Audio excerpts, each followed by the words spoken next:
Friends, हमें WWE के हर wrestler की सिर्फ पॉपुलैरिटी, उनकी शानदार बॉडी, लड़ने की स्टाइल और सफलता दिखती है।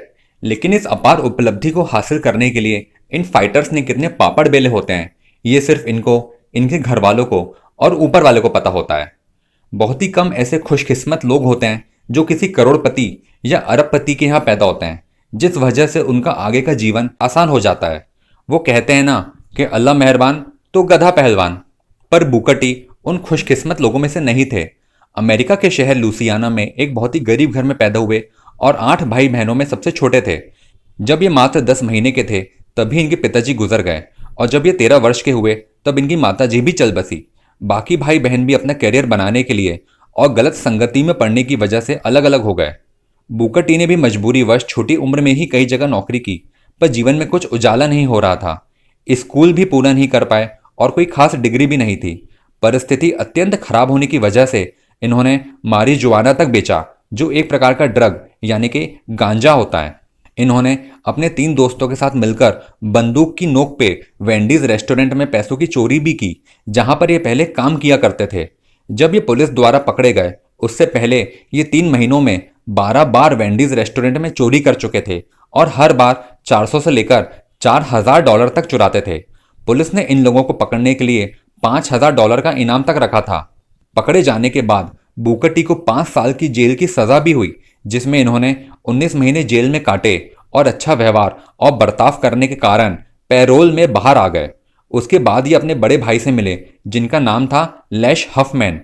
लैश ने इनको एक छोटे से रेसलिंग स्कूल के बारे में बताया और सुझाव दिया कि अपन दोनों को भी रेसलिंग सीखनी और करनी चाहिए, क्योंकि अपन दोनों बचपन से ही रेसलिंग के बहुत बड़े फैन रहे हैं और अपन लोगों का साइज भी अच्छा है, बॉडी भी एथलीट है और पर्सनैलिटी भी बड़ी है, और हमको अब लाइफ में आगे बढ़ना चाहिए और कुछ बड़ा करना चाहिए। बस यहीं से बुकर टी के नसीब ने करवट ले ली। किस्मत के पहियों ने तेज रफ्तार पकड़ ली और गरीबी का दुखदायी जीवन अमीरी में बदल गया। 8 हफ्तों बाद ही बुकर ने अपनी पहली लड़ाई WWE यानी कि वर्ल्ड रेसलिंग अलायंस के लिए लड़ी, जिसमें इनका नाम था GI ब्रो। इनके साथ ही इनके भाई ने भी अपना रेसलिंग करियर शुरू कर लिया था। इनके युद्ध कौशल और लड़ने की स्टाइल से प्रभावित होकर GWF ग्लोबल रेसलिंग फेडरेशन ने इन दोनों भाइयों को साइन कर लिया। इनकी लाइफ में तब जबरदस्त परिवर्तन आया जब WCW वर्ल्ड चैंपियनशिप रेसलिंग ने $70,000 में इनसे कॉन्ट्रैक्ट साइन किया। यहां पर सफलता के झंडे गाड़ने के बाद बुकर टी WWE से जुड़ गए। यहां पर भी इन्होंने शानदार सफलता हासिल की। यहां पर इनका ट्रिपल एच, बूगी मैन और कई खिलाड़ियों से जमकर विवाद रहा। अपने रेसलिंग कैरियर में बुकर टी को दर्शकों का अत्यधिक प्यार मिला, पर इस दौरान कई बार उनको रंग भेद का शिकार भी होना पड़ा, जब लोग उनको बोल देते थे कि black man go back to Africa. Booker T जब लड़ने आते थे तब उनकी एंट्रेंस म्यूजिक में एक लाइन हुआ करती थी, कैन यू डिग इट सका। Can you dig it, sucker? ये शब्द बुकर टी की पहचान थे। ये 5 शब्द सुनते ही दर्शक खुशी के मारे शोर मचाने लग जाते थे और पूरे ग्राउंड में जोश भर जाता था। ये 5 शब्द बुकर टी की काबिलियत और उनके टैलेंट को 4 चांद लगा देते थे। बुकर टी का कहना है कि बचपन में ही पेरेंट्स के गुजर जाने के बाद मैं गलत संगति में आ गया। मेरे दिमाग में और सोच में कोई फोकस नहीं था। नौकरी ढूंढता, करता और फिर छोड़ देता। मेरे कोई सपने नहीं थे। मुझे कुछ समझ में नहीं आता था कि क्या करना है, कहाँ जाना है। हर जगह सिर्फ अंधेरा ही अंधेरा दिखता। गलत संगत में पड़ने की वजह से मैं क्रिमिनल एक्टिविटीज़ में उलझ गया, जैसे चोरी करना, गांजा बेचना, फिर जेल जाना।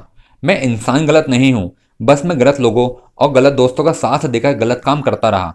मुझे याद है मेरी माँ हमेशा कहा करती थी कि junior you know right from wrong. Junior you know right from wrong. मेरी माँ के ये शब्द मैं कभी नहीं भूल सकता। जेल से निकलने के बाद जब सही रास्तों पर आया तो फिर सब कुछ सही और अच्छा होता गया।